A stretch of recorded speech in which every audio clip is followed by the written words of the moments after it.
My granddaughter Callie called me from the dock. She was out of breath. "Grandpa, you need to come down here. Right now." I was up at the tool shed fixing a broken hinge. I set the screwdriver down. I walked. My knees don't move fast anymore.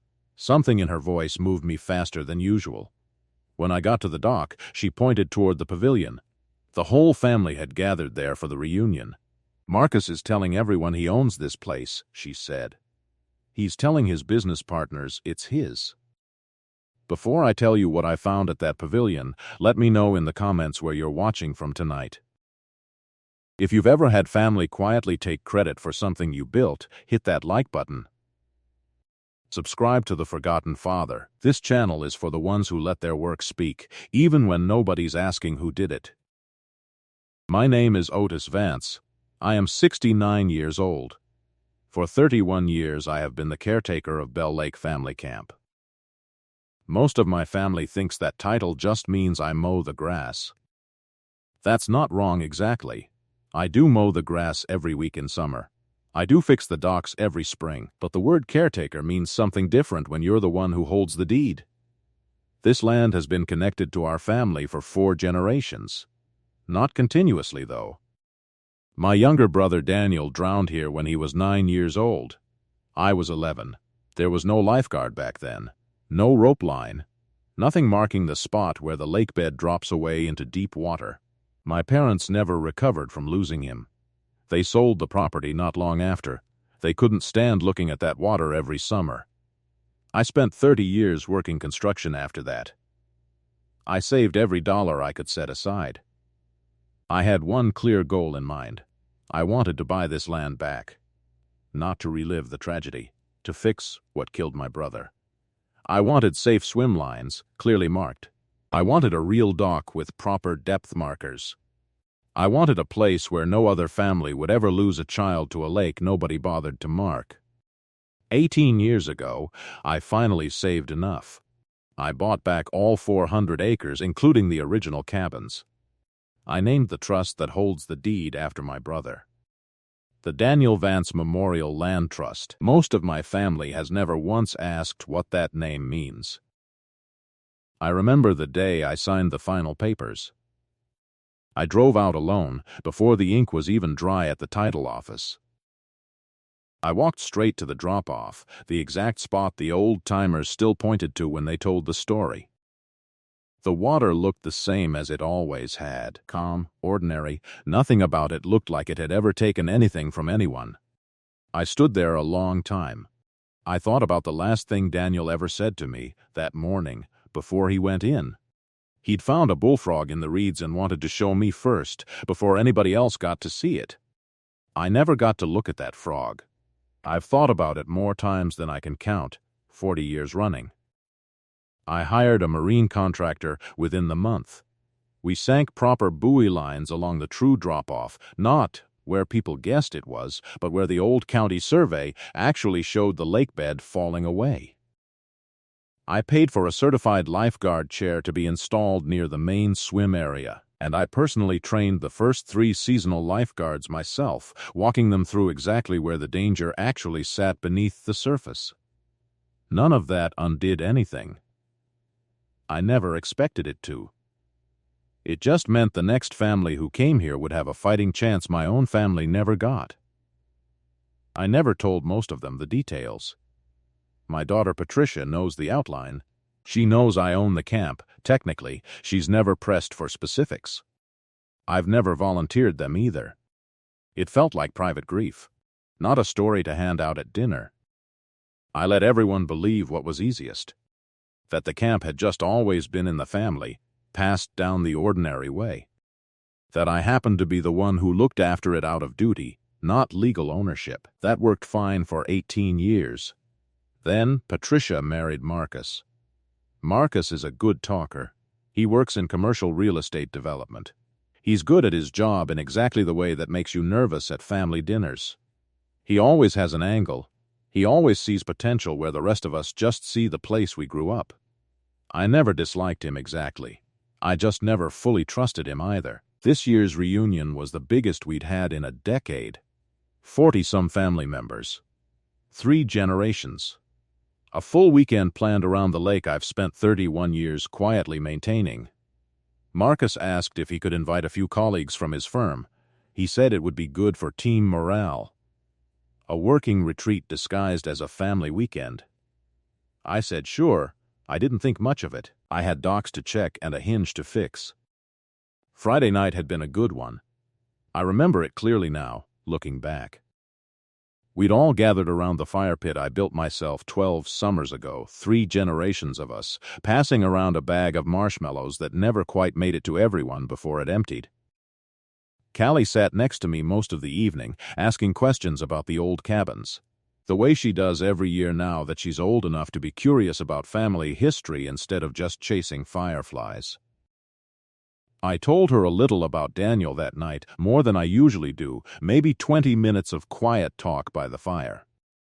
I didn't know yet how much that conversation would matter by the next afternoon. By Saturday afternoon, Callie had heard enough at the pavilion to come find me. I walked down there slowly, the way I do most things these days. I stood at the edge of the crowd where nobody noticed me yet. Just a gray-shirted old man near the coolers. Marcus was standing with 3 men in matching golf shirts. He gestured out at the water like a man giving a rehearsed pitch to investors. "This whole property's been in my wife's family for generations," he was saying, his voice carrying across the water. "We inherited it a few years back. 400 acres, 3/4 mile of private shoreline. Honestly, with the right development plan, this could be worth 11 or 12 million as a resort conversion. We're just sitting on it right now, which is a real shame." One of the golf shirt men asked who currently held title. Marcus didn't miss a beat. "My wife and I are working through the estate paperwork with her father right now. It's mostly a formality at this point." I stood there and listened to my son-in-law describe my brother's memorial as an underused real estate asset. He called it something his wife was about to inherit from a doddering old caretaker. I felt something in my chest I hadn't felt in a long time. Not the sharp kind of angry, the old, tired kind. The kind that comes from watching someone casually erase a grief you've carried, quietly, for 60 years. I didn't storm the pavilion. That's not who I am. It never has been. I walked back up to the tool shed instead. I keep a fireproof lockbox in there, next to my tools. That's the one place on this property nobody but me ever goes. Inside it is the original trust deed. The county recording, stamped 19 years ago. A small framed photo of Daniel from the summer before he drowned.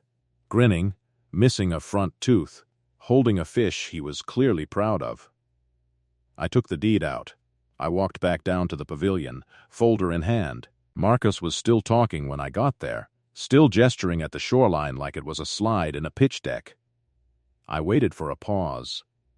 Then I set the folder down on the picnic table in front of him, not hard, just deliberate. "You'll want to read that before you promise anyone a resort deal," I said. He opened it, confused at first. Then I watched his face change as he actually read the first page, then the second. The trust document. My name as sole trustee. The recording date, 18 years back, well before he'd even met my daughter. His colleagues went quiet. The particular silence of people realizing they've wandered into something deeply personal. "This land isn't your wife's inheritance," I said. "It's not an estate formality waiting on paperwork. It's a memorial trust for my brother who drowned on this lake when I was 11, standing right about where you're pointing at your investors. I bought it back myself, dollar by dollar, over 30 years of construction work. I hold the deed alone. Nobody inherits this. Nobody develops this. I built the swim lines and marked the drop-off myself, by hand. So what happened to him never happens to anyone else's kid here again." Marcus didn't say anything. His colleagues made polite, awkward exits within the hour. The particular kind of exit people make when they realize the pitch they flew in for was never real to begin with. Patricia found me later that evening. I was sitting on the dock where Callie had first come to get me. She sat down next to me without saying anything for a long while. She watched the same water her uncle had drowned in, decades before she was born. Then she asked the question I'd been waiting 18 years for someone to finally ask. Why didn't you ever tell me the whole story? About Daniel. About buying it back yourself. Because some things you carry so you don't hand the weight to the people you love, I said. I didn't want you growing up scared of the water. I wanted you to have a normal lake place to bring your kids someday, not a shrine you had to tiptoe around. He was pitching it as a resort, Dad. He was going to sell the place where your brother died to strangers in golf shirts. He didn't know that, I said. That's on me, not just him. I kept it too quiet for too long. Silence has a cost too, even when you mean well by it. Marcus and Patricia had a long, hard conversation that night. I wasn't part of it. I never asked about it directly either. What I do know is that a week later, Marcus asked to meet me alone at the camp. No family around.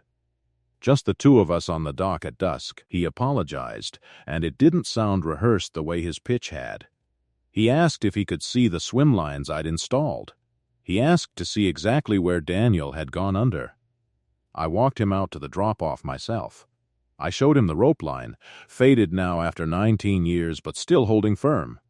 He stood there a long time without saying much of anything. He started coming up on weekends after that.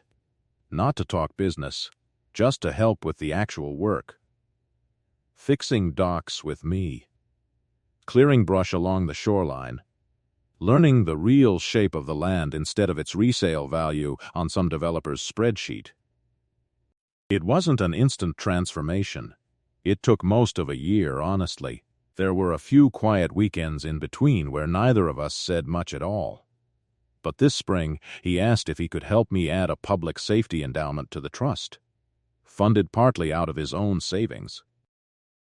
So any family camp in the county could afford proper swimline markers of their own. He didn't ask for his name on it anywhere. He just asked to help, quietly, the way I'd always tried to do things myself. I still fix the hinges myself, mostly out of habit now.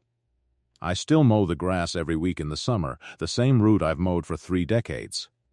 Most of my extended family still just calls me the caretaker. That's entirely fine by me. The deed still says Daniel Vance Memorial Land Trust, sole trustee, Otis Vance. It always will, long after I'm gone. I've already made sure of that in the paperwork, too. Every summer now, before the reunion officially starts, I take the grandkids down to the drop-off.